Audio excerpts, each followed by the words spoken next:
friends, and thank you very much for being here this afternoon. I have here with me my colleague, Mr. Abhay Thakur, who is Joint Secretary North.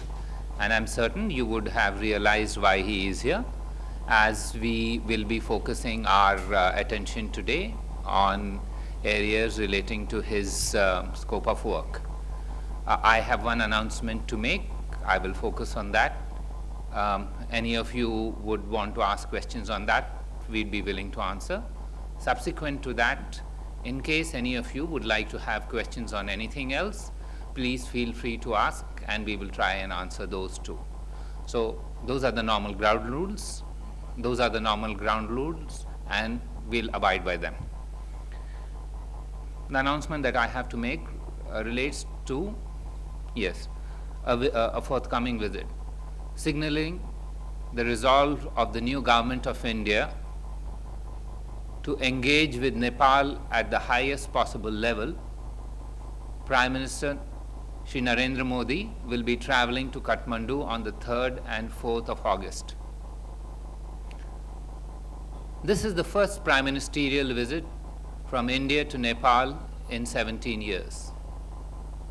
The last such visit for a bilateral meeting, bilateral occasion was in 1997, when the then Prime Minister, Mr. I.K. Gujral, visited Kathmandu in June 1997. Of course, since then, there have been several other visits in a multilateral context by our Prime Ministers. There have also been 6 head of state and 9 prime ministerial level visits from Nepal to India since the visit of the last Prime Minister of India on a bilateral occasion to Nepal. The last such visit, as you are all aware, was when Prime Minister Sushil Koirala visited India at the invitation of Prime Minister Narendra Modi for his swearing-in ceremony. You are aware that the visit comes a week after the External Affairs Minister visited Kathmandu to revive the joint commission between India and Nepal after a lapse of 23 years. This visit, therefore, underscores once again the intention and the priority that the Government of India places on our relationship with the neighborhood. You are aware that following the meeting of SAARC leaders here at the, following the meeting of SAARC, meetings with South Asian leaders in Delhi at the swearing-in ceremony of Prime Minister Narendra Modi, the Prime Minister himself visited Bhutan on his first visit outside India. And this visit again to a South Asian neighbor indicates the high priority that India places on our relations with the neighborhood. I will try and give you a brief glimpse of the program so that you understand what are the dimensions of it. On 3rd August, Prime Minister will have meetings both in a restricted format as well as delegation level talks with Prime Minister Sushil Koirala. Prime Minister Sushil Koirala is also hosting a banquet in Prime Minister's honor. On the same day, Prime Minister has been invited to be the first foreign leader to address the Constituent Assembly cum Parliament of Nepal. On this occasion, he will meet the chairman of the Constituent Assembly, Mr. Subhash Nebang. The next day, Prime Minister in the morning will begin by offering prayers at the Pashupatinath temple. That's on August 4th, Monday. He will meet President Ram Baran Yadav, who has also graciously invited Prime Minister to a lunch he is hosting in his honor. Apart from the Prime Minister's interactions with government level officials or political leaders from the government in Nepal, he also plans to meet a cross-section of political leaders across the political firmament in Nepal. and there is also a proposed interaction between leading businessmen from the apex chambers of commerce of Nepal with the Prime Minister. That's in a sum his broad program in Nepal. You are aware that India and Nepal have relations which are rooted in a shared history, geography, and culture.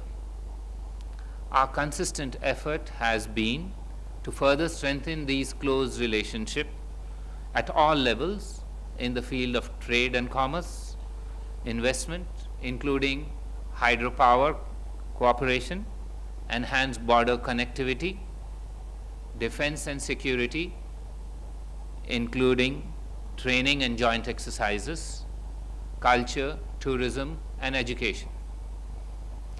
There is also considerable thinking underway to upscale our development assistance efforts during 2014 and beyond. During Prime Minister's visit to Nepal, it is normal that the entire gamut of our relations with Nepal would be discussed and reviewed.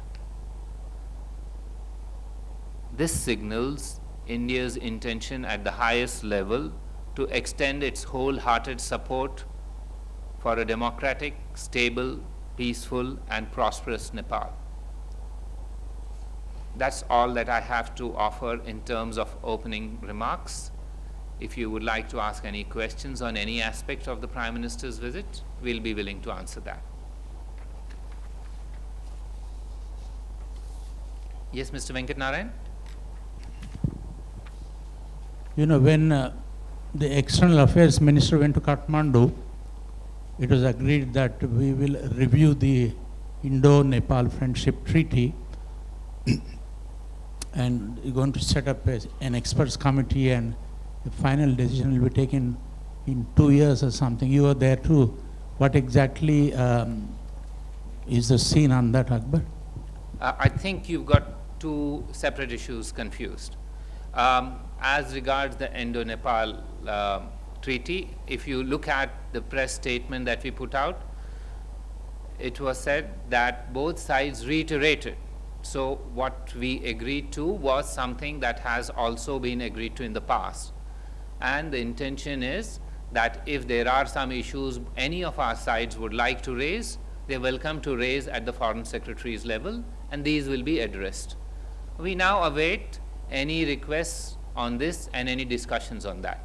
Now, what you're talking about, 2 years, etc., this is a separate track. This has nothing to do with the treaty itself. What is being thought of is an eminent persons group. That eminent persons group, by definition, is not going to be governmental in nature. We have had similar eminent persons groups with other countries.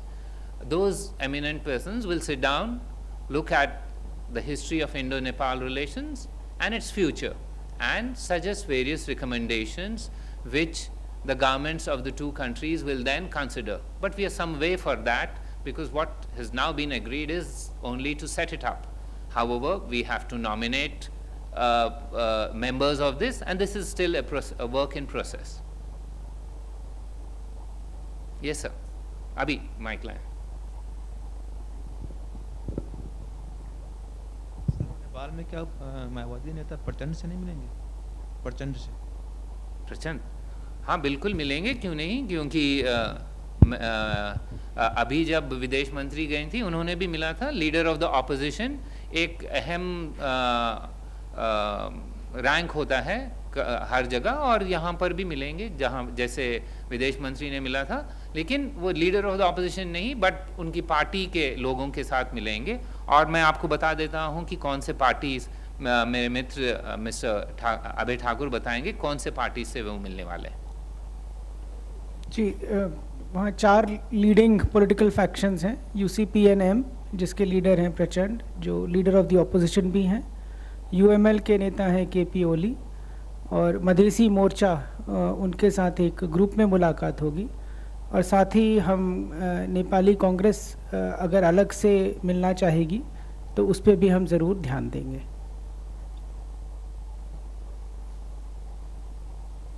Yes, Ashish.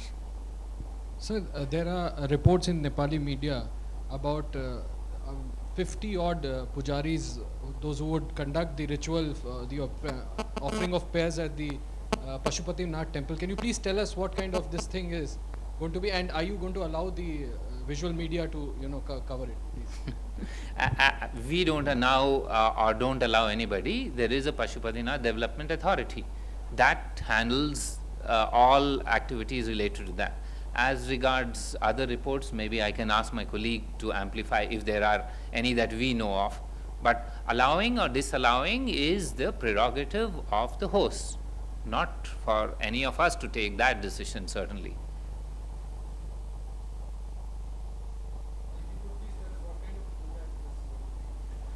I'm afraid I'm the wrong person to answer that.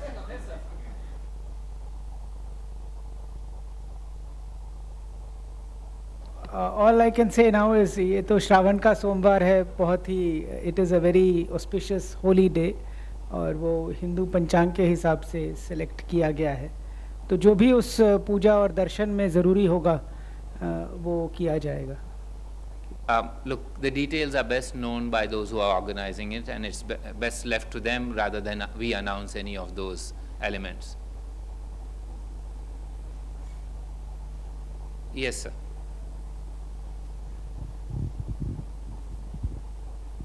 Sir, कोई agreement भी sign होने वाला है, मसलन hydro electric को लेके या कुछ और?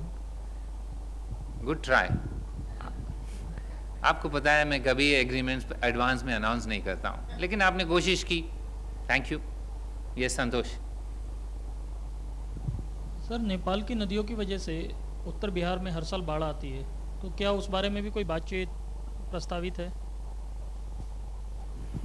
जी ज़रूर. फ्लड कंट्रोल और रिवर ट्रेनिंग ये बहुत ही अहम मुद्दे हैं. इनके ऊपर एक 3-tier मैकेनिज़्म ऑलरेडी है जो काम करता है.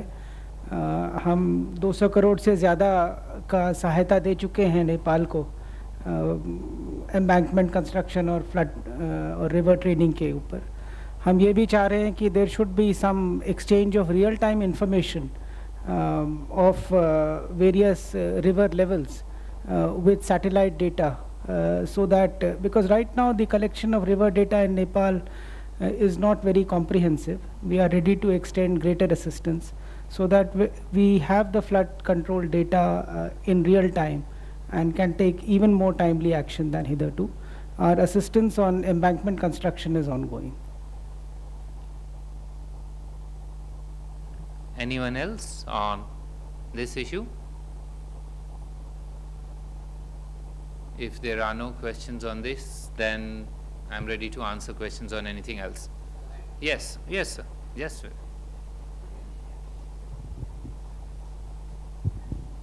Sir, I want to draw your attention about the Sri Lankan government defense ministry as well as urban development website have published derogatory photographs of the chief minister of Tamil Nadu as well as the prime minister of the country.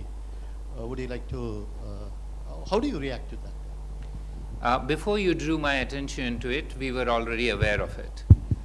So let me tell you, the moment we heard about this, the government of India has acted with alacrity. We immediately activated diplomatic channels. Our High Commission in Sri Lanka took this matter up immediately, and we were assured that action would be taken forthwith. Subsequently, I can now confirm to you that action has been taken, and that objectionable article that you are referring to is no longer on that website. Yes. Mr. Kerry met Prime Minister Narendra No, Modi. let's finish. Anybody else on this aspect? I will not come back to this aspect otherwise. Yes, Geeta?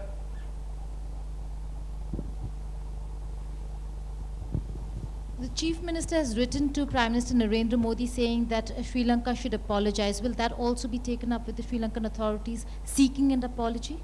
Geeta, I am not aware of any such communication, but the point is that we acted with alacrity, we have achieved our objective, and should any further action be required, we will certainly consider this and take appropriate action. But for the present, I can confirm to you that as soon as we took up this matter, we drew immediate results, and to our entire satisfaction, that offensive article was removed. Now, if there are further things that we need to do, we will certainly consider them. And should we consider them and take action, we will inform you, like we've done in this case, after taking the action and after drawing the results.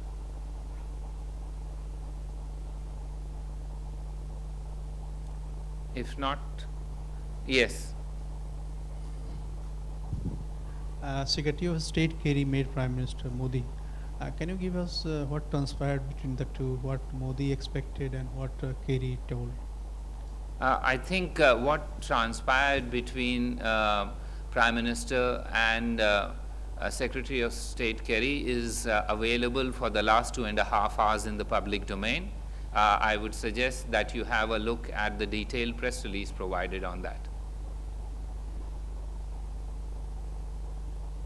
Anyone else on anything else? Yes, Ashok.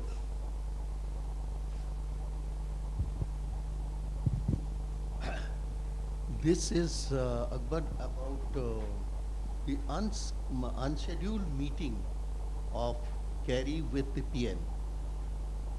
There are reports that Kerry, when he landed in Delhi, in the same evening he met the Prime Minister Modi to impress upon him to cool down India's attitude in WTO. This is news to me. This is the first time that you are saying of this thing. There was a this is your information. Mine does not indicate. If there was a meeting already, why would we have a fairly long, 1 hour long meeting today? The only meeting that took place was today and 1 hour. Please don't go by rumors and innuendo and gossip. There was no other meeting except this morning. Everything else that you are saying is that I have heard for the first time. Yes. Commercial negotiations for 2 Westinghouse nuclear reactors to be set up in Gujarat have already begun. So does that mean that India has shown flexibility on Indian nuclear liability law? Well, you know, we already have under our liability regime is something that is approved by Parliament. All that can be done is within the 4 corners of legislation approved by Parliament that the Government of India can act. If what you are saying is correct, then it's good news, because our liability laws, our view has always been that our liability laws are not a hindrance to any investment in nuclear energy. And that is demonstrated by us already signing Kudankulam 3 and 4. And if what you are saying is correct in terms of commercial discussions, it adds to the same narrative. Yes, Srinjoy? Yeah, sure. So, Mr. Arun Jaitley has told Parliament today that China has violated the Border Defense Cooperation Agreement on the 2nd of June this year. And after that, a protest has been lodged at a military level. Now, has this been taken up either in Beijing or in Delhi by the External Affairs Ministry? Srinjoy, borders are the responsibility of the Government of India. This is not a intra-ministerial issue who takes it up or when. You are aware what the Honorable Minister of Defense has said, and that is a representative of Government of India. So please do not try to nitpick in who takes up where, what, when, how. That's been provided for in the reply to Parliament. This within the Raisina Hill talk doesn't help anybody of which ministry takes up, where it is taken up. He's already said that it was taken up at the military level, and if that has produced results, that is it. After all, in Government of India, we adopt a one whole of government approach. Yes, sir. Sachin? So just wanted to draw your attention to a report in the international media about Secretary of State doing some plain speaking apparently with the Prime Minister. He even told him that India's standard at WTO is sort of giving confusing signals to the international community. Would you react to that? I do not want to get into of who said what, but I think the Prime Minister is on record as having said that the developmental challenges that developing countries face are something that needs to be understood by all. India as a developing country has challenges and a responsibility to ensure food supplies to all its people, and that is evidence in that is reflected in our stance, and that stance takes into account our needs. If there are other countries who feel otherwise, we understand their perspective because they're coming from a different direction. Our direction is determined by our current circumstances, which require us to provide for food security for a significant number of people. And that is what Prime Minister is on record as having said. Yes, sir. The reports are continuously saying that India has refused to grant visa to the UNHRC investigating team, which is formed to investigate the war crimes happened in Sri Lanka. If it is true, what is the actions taken by India? The reports that you are referring to, I have responded to earlier. These are not reports from India. These are not reports from the UN.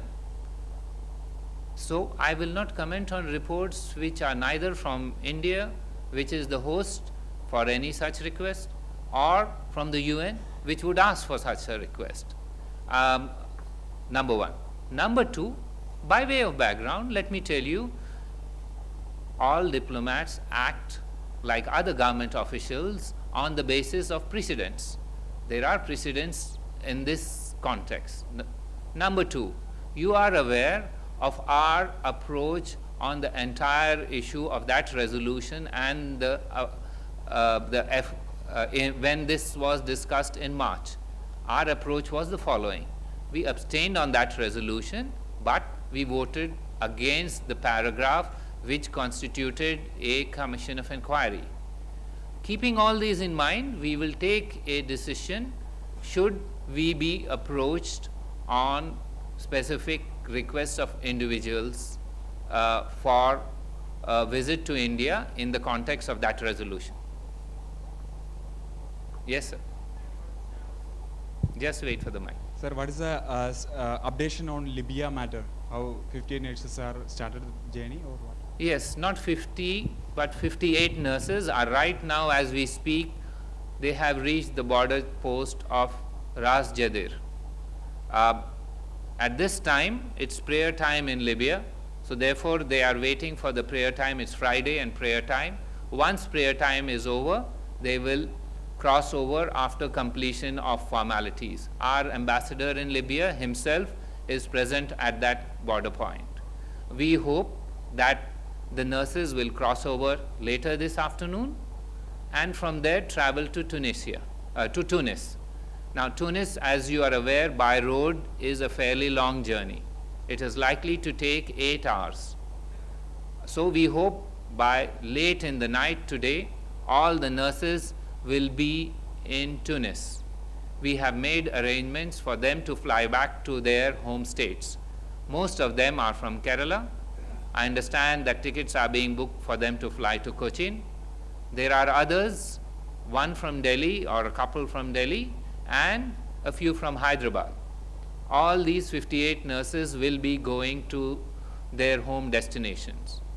Following the success of this effort, we will be having smaller numbers traveling tomorrow, the day after, and the day after that. We are also arranged for, if it is required, a special flight to come to Zarba.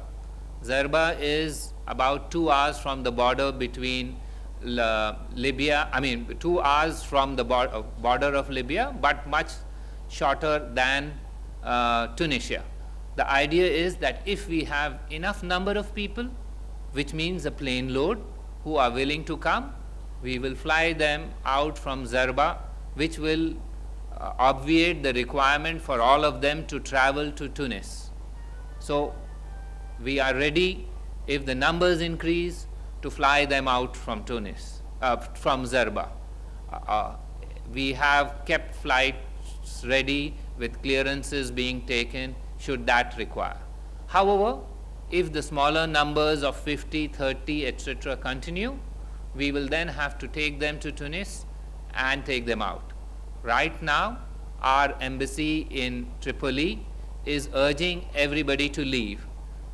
The security situation since we last urged them to leave has further deteriorated. It is in their interest that all who are there leave. We are also making arrangements for those who are in the Benghazi region and the surrounding region in eastern Libya to travel out. And for this, if required, we will be hiring a ferry or a vessel which will take them from Benghazi to Malta. We are going to pre-position people in Malta so that they can assist them when they come on land. We are in touch with the government of Malta to facilitate the arrival of Indian nationals, following which we will, if required, send a special aircraft to bring them back home. In short, I'd like to tell you, Government of India has made all necessary arrangements to ensure that all Indians who desire to come back will be expeditiously brought back. And we have reiterated our view today that all those who are in Libya should return home, because the circumstances there have deteriorated even since we last sent out an advisory. Yes, sir. Taslima Nasrin is very upset because her resident permit has not been granted, and she has been granted only 2 months visa. What is the actual position and actual fact? I'm not aware, as you perhaps should know, that the visa policies for foreigners in India are directed by the Ministry of Home Affairs, and there is a department of foreigners, there is a division of foreigners which handles this, under whom the FRROs operate all over India. I suggest that you direct this question to them. No, Santosh. Anyone else who hasn't asked a question? If not, thank you very much and have a nice weekend.